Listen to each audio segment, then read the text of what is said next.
నీకు చేత కాదు, ఒక్క రోడ్డు తేలే, ఒక్క డెవలప్మెంట్ పని చేయలే.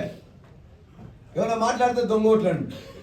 దొంగోట్లు నీయి, నీ కోడల పేరు, నీ పేరు, నీ కొడుకుల పేర్లు చేర్యాల్లో ఉంటాయి, నర్సాపల్లిలో ఉంటాయి, జనగాంలో ఉంటాయి, షామీర్పేటలో ఉంటాయి, 4 చోట్ల ఓట్లు ఉంటాయి. మాట్లాడితే 2 ఏళ్ళ తర్వాత కూడా ఆయన మాట్లాడితే అదే 18,500 ఓట్లు.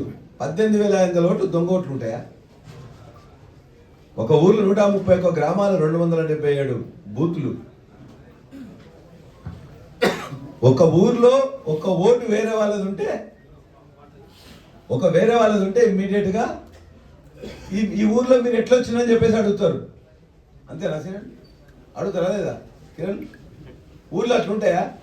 మీరు ఎప్పుడు అడగకపోతే ఎట్లుంటాయి సార్ అని చెప్పేసి వాడు ఒకటే మాట్లాడు, ఏముండదు. మాట్లాడితే మన దొంగోట్ల ఎమ్మెల్యే బరాబర్గా 17,500 మెజార్టీతో గెలిచిన.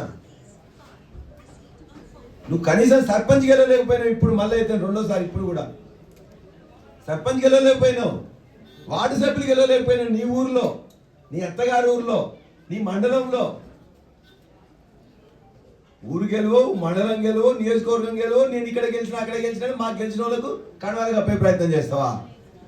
బిడ్డ జాగ్రత్త.